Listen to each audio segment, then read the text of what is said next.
Bien-aimés, shalom. Nous sommes là ce soir pour cette deuxième journée après celle qui nous a introduit hier. Je vous invite à lire Daniel chapitre 3, le verset 13 à 18 et la première épître de Pierre, aussi au chapitre 3, le verset 14 à 16.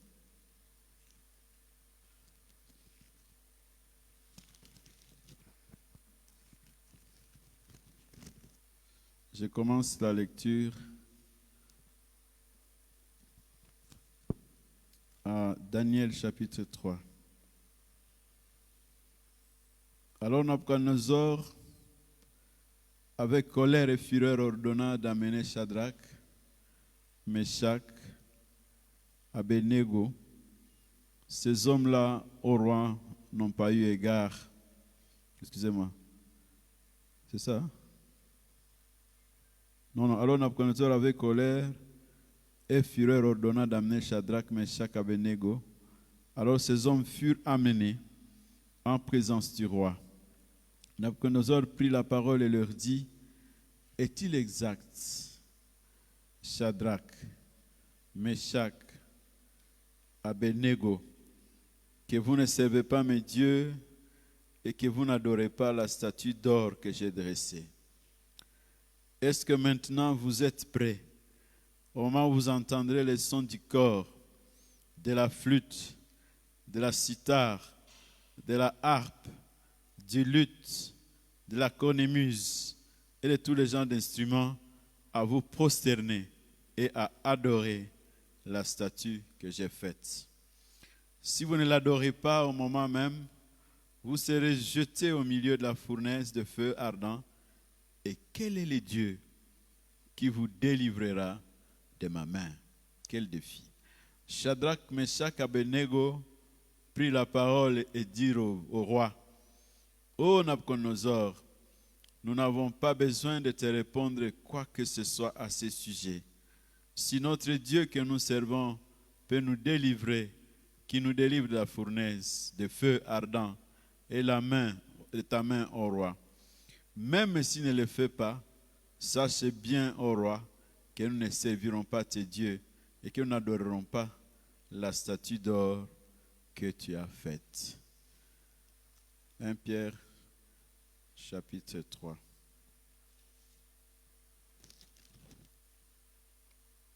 Verset 14 à 16.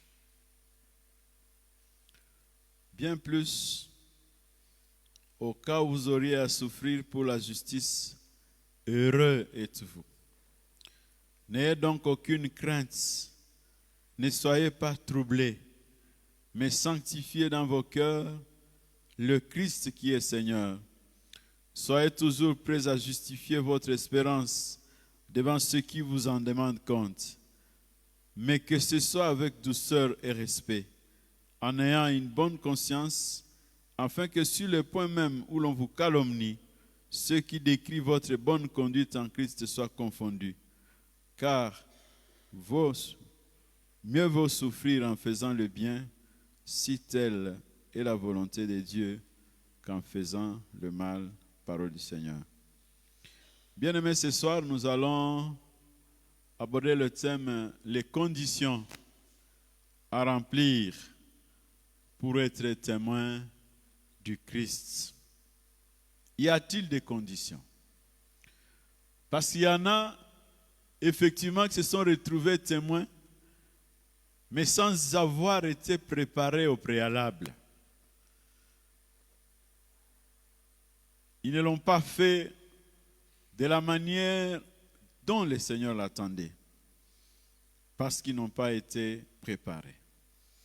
Il y en a qui ont commencé et qui se sont arrêtés à mi-chemin, fatigués, découragés, frustrés de constater que le Seigneur n'a pas agi. Mais comment peut-on bien commencer et se rassurer. Si on est jeune à 15 ans, on vieillira en train de rendre témoignage. C'est ça effectivement que nous devons comprendre. Comment se fait-il qu'il y en a autour de nous des personnes âgées qui ont commencé la vie de foi trop jeunes, mais qui jusqu'à aujourd'hui, ils ont 60, 70, 80 ans, ils continuent à aimer le Seigneur, à aimer même la parole de Dieu. Quelles sont les conditions à remplir? Avant d'en parler, je voudrais dire, et c'est une remarque, on ne s'impose pas à être témoin du Christ. On ne s'improvise pas à être témoin du Christ. Il y en a qui ont tenté de le faire et en ont retiré beaucoup de problèmes. Vous avez certainement entendu parler du récit d'Actes des Apôtres, chapitre 19. Les fils de Séva, n'est-ce pas? La parole de Dieu nous parle dans ce chapitre 19 aux Actes des Apôtres à partir du verset 11 que le Seigneur était en train d'accomplir des miracles par les mains de Paul. La Bible même en parle comme des miracles peu banals. Pourquoi peu banals? Parce qu'on appliquait aux malades des mouchoirs, des linges qui avaient seulement touché la peau de Paul et beaucoup de gens obtenaient la guérison. Les esprits mauvais étaient même chassés pour avoir touché sur un mouchoir qui a touché le corps de Paul. Ça n'arrive pas ça. Alors, les fils de Séva, que l'on considère dans ce passage comme étant les exorcistes juifs, prennent le risque, eux aussi, de commencer à chasser les démons au nom de celui que Paul annonce. Les démons réagissent. Ils ont dit, c'est Jésus là, nous les connaissons. Et c'est Paul dont vous parlez, nous les connaissons. Mais vous, qui êtes-vous? D'où venez-vous?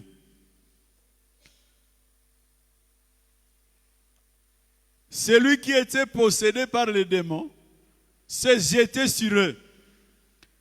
Et la parole de Dieu témoigne que ils ont été sauvés de justesse, mais ils sont tous partis, en tout cas à moitié nus. Parce qu'ils ont témoigné, au nom de qui? Au nom de Jésus que Paul prêche. Nous avons des gens qui effectivement rendent des témoignages au nom de Jésus dont leurs parents parlent. Ou alors on les fait tout simplement par imitation. On voit les autres les faire, on y va aussi. On ne s'improvise pas. Il faut y être préparé. Si vous lisez Actes des Apôtres, chapitre 1, et le verset 8, Jésus dit à ses disciples de ne pas quitter Jérusalem, qu'ils restent, parce qu'il est indispensable qu'ils reçoivent, ils reçoivent qui? Ils reçoivent le Saint-Esprit, afin qu'ils deviennent ses témoins à Jérusalem, dans la Judée, en Samarie et jusqu'à l'extrémité de la terre. La première condition à remplir, c'est de recevoir le Saint-Esprit. Alléluia! De recevoir le Saint-Esprit. Combien dans notre église, la CBK, sont sûrs d'avoir reçu le Saint-Esprit? Demande à ton voisin, la dernière fois que tu as entendu la voix du Saint-Esprit, c'est quand? Est-ce que vous entendez l'Esprit vous parler? Ou c'est une histoire dont les gens parlent, où la Bible parle, mais l'Esprit de Dieu habite-t-il en toi? Romains chapitre 8, verset 9, il est dit, celui qui n'a pas l'Esprit de Christ, il ne lui appartient pas. Et ils sont nombreux qui ont reçu le baptême sans le Saint-Esprit. Ils sont nombreux qui chantent à la chorale sans le Saint-Esprit. Ils sont nombreux qui se retrouvent comme par enchantement dans tel ou tel autre ministère sans le Saint-Esprit. La première condition fondamentale qu'il faut avoir, qu'il faut remplir, c'est recevoir le Saint-Esprit. Ce n'est pas pour rien que Jésus dit à ses disciples, ne partez pas. Vous recevrez une puissance. Le Saint-Esprit survenant sur vous.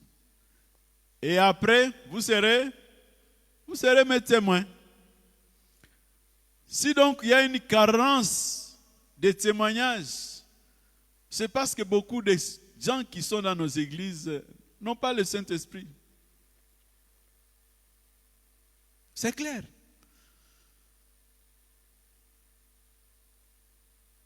Ils se comportent à l'église comme dans un terrain de foot, je l'ai dit hier, où beaucoup de gens sont des spectateurs. Cet esprit en nous nous revigore, nous donne toute l'énergie, nous incite à rendre témoignage, parce que Jésus peut revenir bientôt. Mais combien sont sûrs d'avoir reçu le Saint-Esprit? Il y en a qui ont déjà reçu Jésus plusieurs fois. Ils le reçoivent aujourd'hui, ils disent, bon, c'est comme si Alisha Nguia. 3 jours après, ils sentent qu'il n'est pas là, ils disent, je vais encore le recevoir. Il y en a même qui disent qu'ils ont reçu Jésus plusieurs fois, il a refusé d'entrer.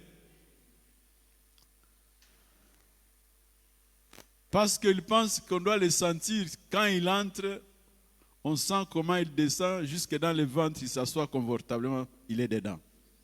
Ce n'est pas une question d'émotion. Ce n'est pas une question de sentiment. C'est une question de foi.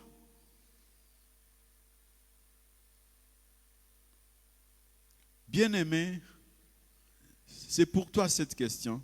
As-tu reçu le Saint-Esprit? Lorsque tu as cru, lorsque tu as reçu Jésus comme Seigneur et Sauveur, c'est à ce moment-là, si vraiment tu l'as reçu, avec sérieux, tu as reçu le Saint-Esprit. Mais que fait-il en toi? Comment peux-tu ne pas témoigner? Comment peux-tu ne pas rendre témoignage?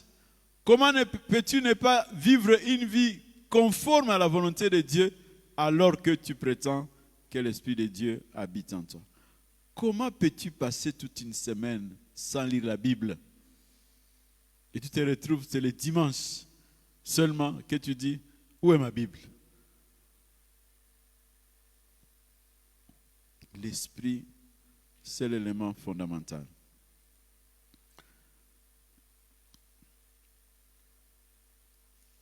Deuxième élément, si donc le Saint-Esprit habite en moi,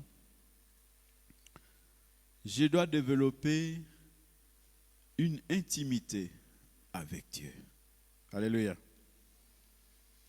Donc, on ne peut pas se retrouver en train de rendre témoignage de façon efficace que si on cultive fondamentalement une intimité avec Dieu.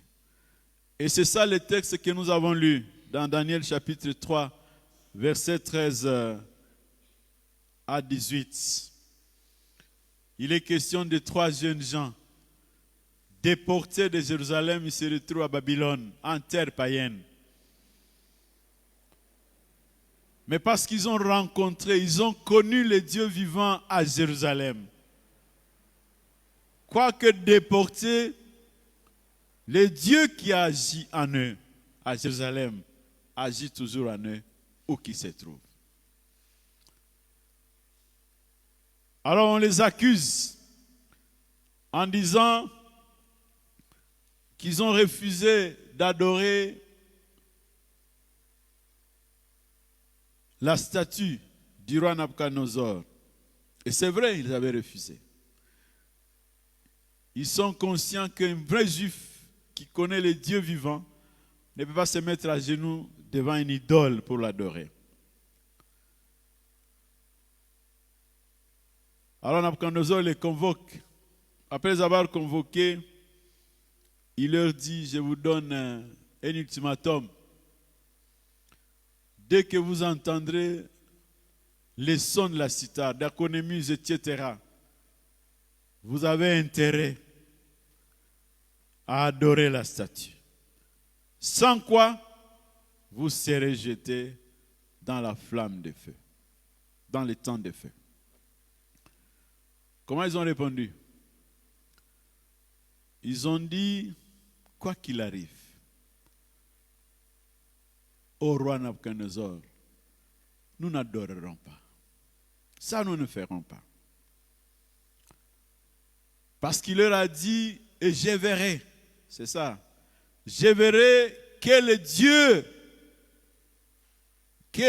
vous délivrera de ma main. Il se reconnaissait comme étant tout puissant, qu'il n'y a aucun autre Dieu qui pourra l'affronter de manière à l'empêcher de mettre la main sur eux. Ils ont rendu témoignage parce qu'ils avaient une intimité avec le Seigneur. Parce qu'ils connaissaient le Dieu vivant auquel ils avaient cru.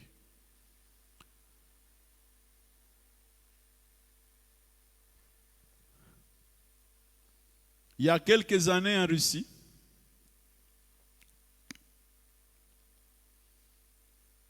les policiers sont entrés pendant qu'on était en train d'organiser un culte. Et quand ils sont entrés, ils ont dit, tous ceux qui sont ici et qui prétendent qu'ils croient en Jésus, nous allons les tuer. Mais ceux qui veulent se sauver, qu'on ne les tue pas, qu'ils sortent. Vous pensez combien sont sortis? Vous pensez combien sont sortis? Plusieurs sont sortis. Quelques-uns sont restés.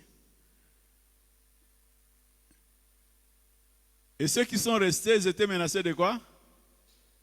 De la mort. Alors les policiers ont dit, vous êtes restés ici pourquoi? Dites, ils se sont tués. Vous êtes prêts à la mort? Ils disent oui. Nous ne pouvons pas renier Jésus.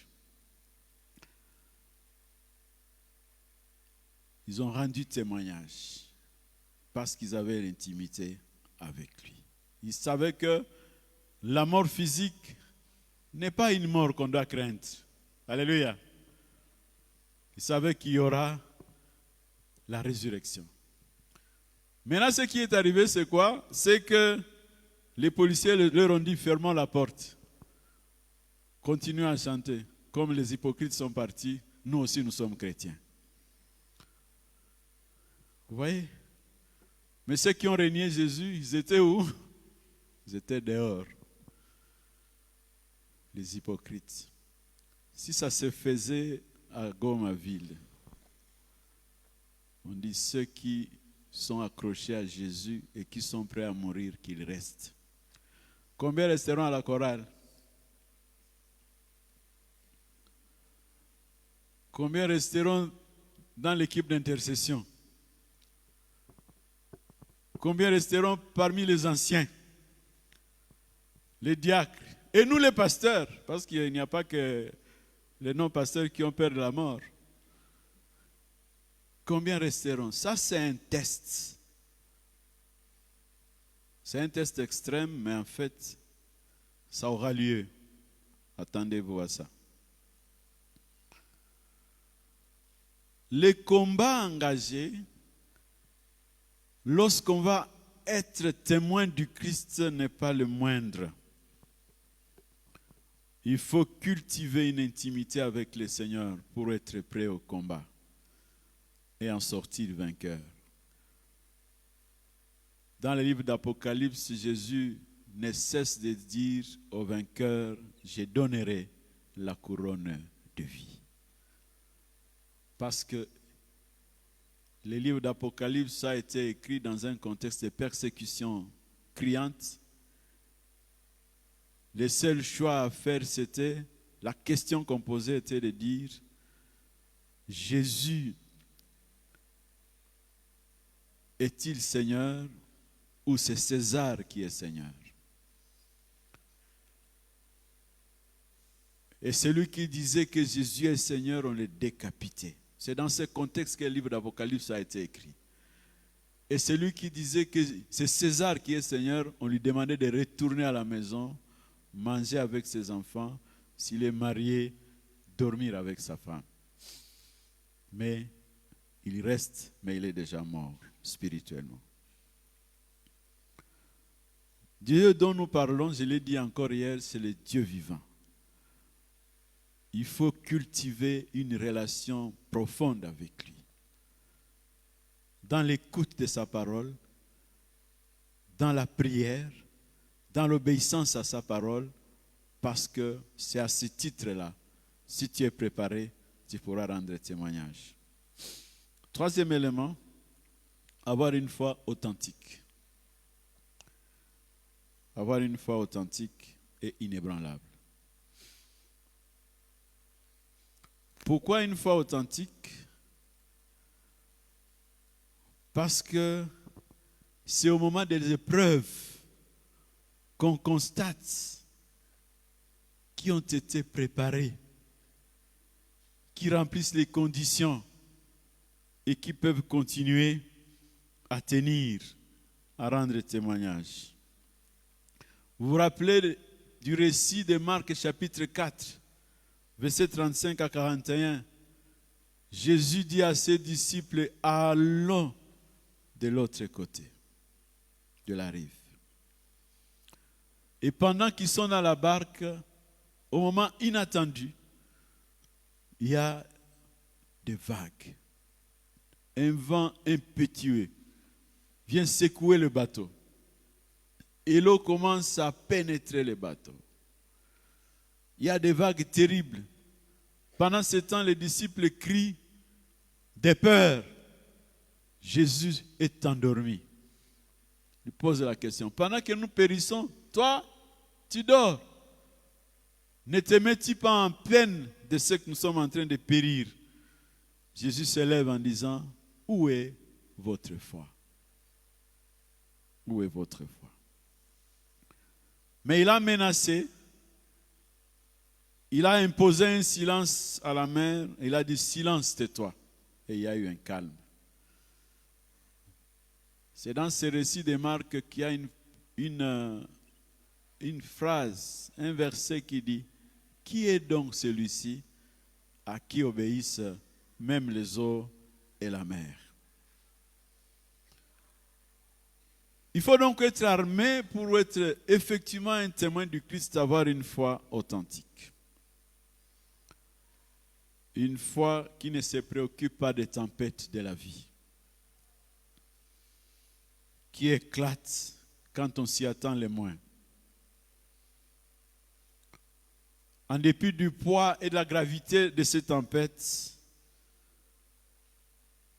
la gravité du danger, si on a été bien préparé, on a une foi solide, une foi ancrée dans la parole et les promesses du Seigneur, on restera calme. Parce que les yeux sont fixés sur Jésus et non sur les tempêtes. Combien de personnes, lorsqu'il y a une souffrance, une épreuve qui arrive, ils sont les premiers à fuir.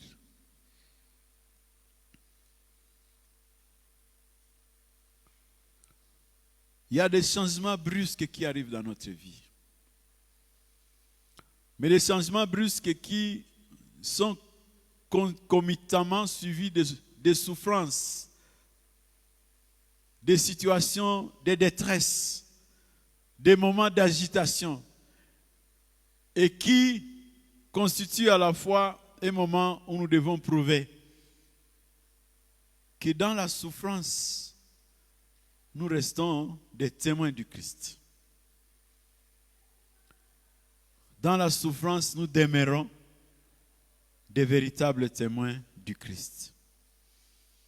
Cela ne sera possible que si nous avons une foi en Christ, mais encore et surtout en sa parole. Et qu'au fur et à mesure, cette foi a grandi. Elle est devenue solide, fondée et ancrée dans la parole de Dieu. Au fur et à mesure que nous lisons la parole, que nous obéissons à cette parole, nous sommes préparés. Au moment des souffrances, quand nous sommes stressés, nous connaissons des stress, nous passons par des pressions, des épreuves incalculables, insupportables, nous pouvons continuer à témoigner notre foi. Il n'est pas question ici de la quantité de la foi, il est plutôt question de la qualité de la foi.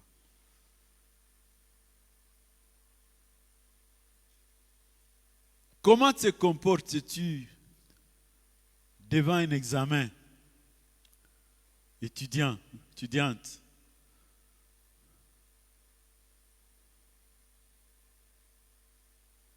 Comment te comportes-tu devant une situation qui t'expose à passer la nuit sans manger? Comment te comportes-tu quand tu as de l'argent qui ne t'appartient pas? Et tu es pressé de tous côtés. Comment te comportes-tu quand tu tombes malade?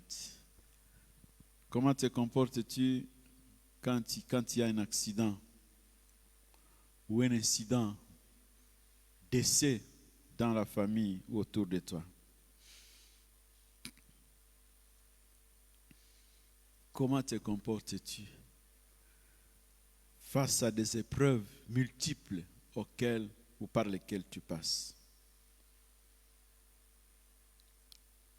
Je voudrais vous dire que la peur, la tristesse intense, l'angoisse, un état d'instabilité peuvent trahir notre foi. Si nous ne sommes pas de ceux-là qui gardent le calme devant des situations éprouvantes, comment réagissons-nous? Et c'est pour cette raison que le Seigneur permet, dans sa pédagogie divine, de faire passer ses enfants à travers des situations éprouvantes. Chacun à sa manière. Parce qu'il veut faire grandir notre foi. Pour nous préparer.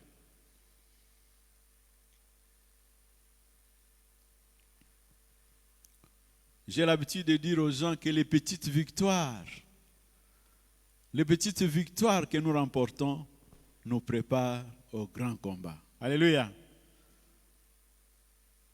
Si nous nous habituons, nous laissons le Seigneur nous aider à remporter de toutes petites victoires au quotidien. Devant les défis mineurs, nous restons debout. Nous gardons notre foi. Nous gardons notre identité. Au fur et à mesure que nous remportons de petites victoires, nous remporterons de grands combats.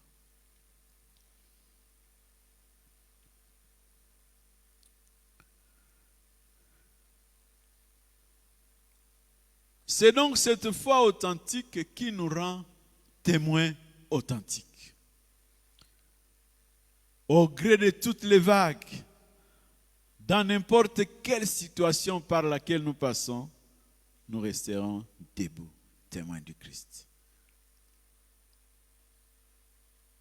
Si tu es étudiant, tu n'as jamais été prêt à avoir 0 pour la gloire du Christ. Alors que tu avais l'occasion de faire quoi? De tricher. Tu dis non, je préfère avoir 0.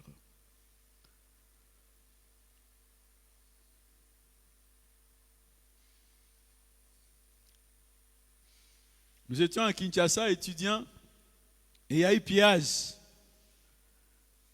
Et on a vu des voisins avec lesquels on priait descendre le matin pour aller piller. Et quand ils retournaient, transportant des frigos, des congélateurs, ils disaient, en tout cas le Seigneur est bon. C'est lui qui a envoyé ces pillages pour que nous puissions avoir nous aussi des frigos et des congélateurs. Et la journée, on s'est moqué de nous. J'étais là avec ma femme et 3 enfants. Dans l'enclos où nous étions, on s'est moqué de nous. On dit, Bino kokufa nanzalao. Parce qu'on refusait même, nous on refusait même d'acheter des choses que les gens venaient de piller. Ils ont dit, vous allez mourir de faim. Alors le soir, il y a eu des coups de balle dans toute la ville. Les gens ont tremblé. Ils m'ont appelé, ils m'ont dit, tu peux venir prier pour nous. J'ai dit, vous étiez en train de vous moquer de moi la journée. Maintenant, vous m'appelez pour que je suis allé. J'en ai profité pour faire passer un message. C'est donc pendant les moments d'épreuve inattendus que nous révélons si nous avons la foi, si nous n'en avons pas.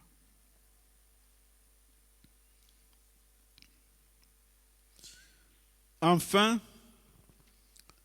être prêt à défendre sa foi.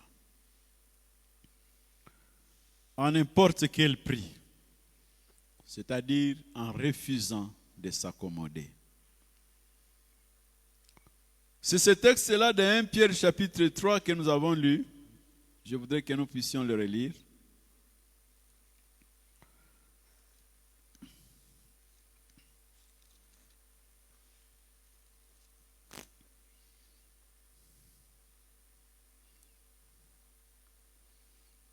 Il dit, n'ayez aucune crainte, ne soyez pas troublés, mais sanctifiez dans vos cœurs le Christ qui est Seigneur.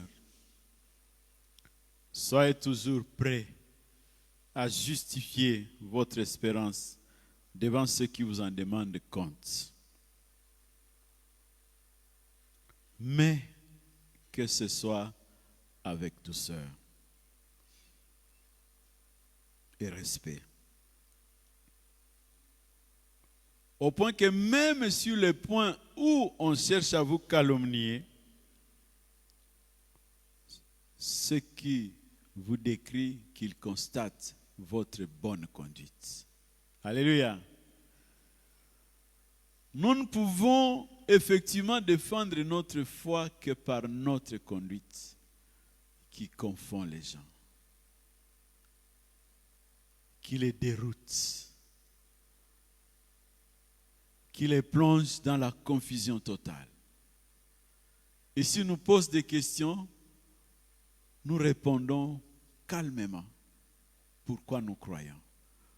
Mais combien savent pourquoi ils croient? Combien savent pourquoi ils croient?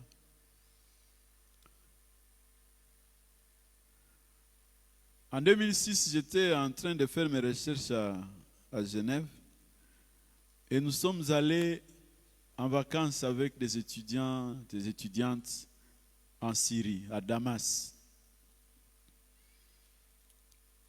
Malheureusement, dans mon passeport, il y avait une photo, la photo qui était dans mon passeport, j'ai porté un col pastoral. Et c'est un monde musulman. On m'a arrêté. Parmi plusieurs, on m'a arrêté. Et comme nous n'étions que 2 noirs, il y avait moi et notre collègue Ngangura, on l'a associé aussi à moi. Mais en fait, c'est moi qui étais visé. On m'a posé la question. Tu viens faire quoi ici? J'ai dit, je suis venu comme touriste. Tu viens d'où? Je viens de la Suisse. Tu fais quoi là-bas? Je dis, je suis étudiant en théologie. Je fais le doctorat.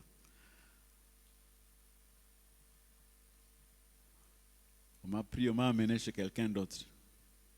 On m'a amené, je crois, à 5 ou 6 places pour voir si j'allais changer de version. C'était à 2 heures du matin jusqu'à 6 heures, sous l'interrogatoire.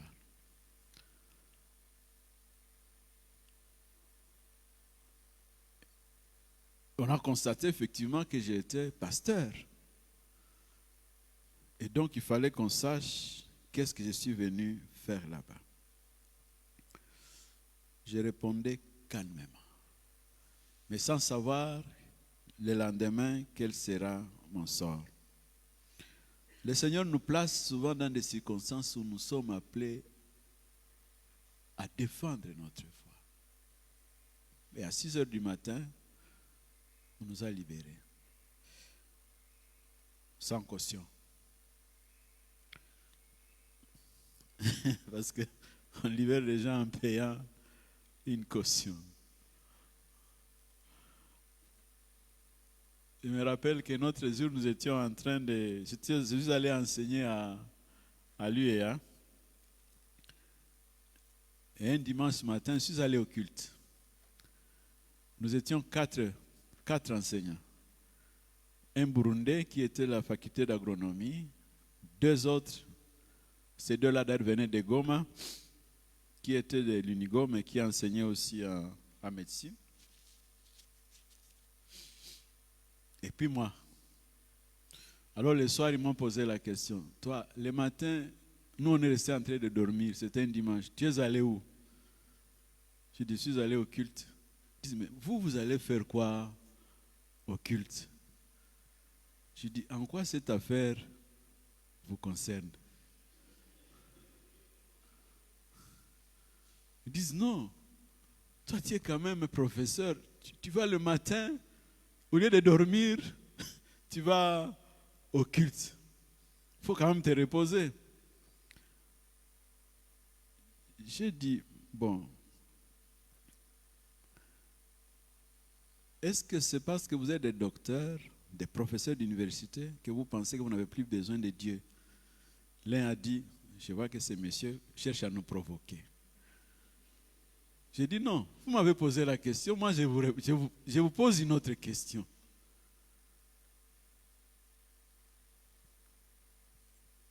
Bon, on a eu un débat avec eux pour dire que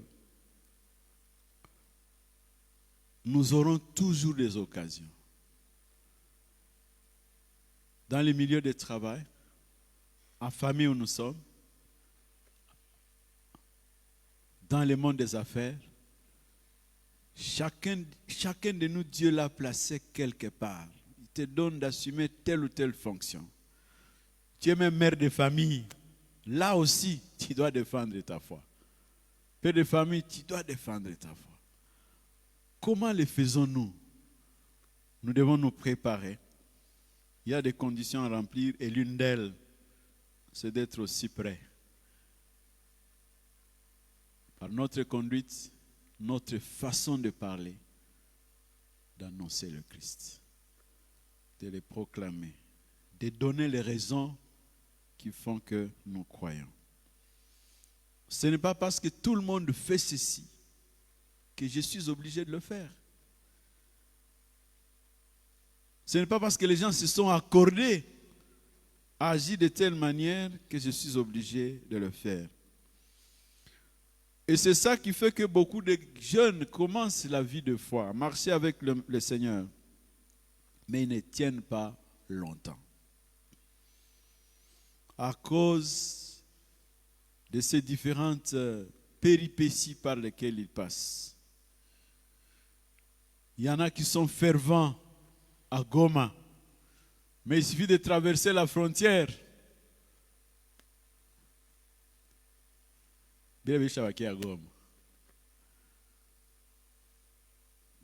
Comment se fait-il que ces jeunes-là, Meshach, Shadrach, Abednego, qui ont connu le Dieu vivant, ont réussi à tenir même en territoire païen?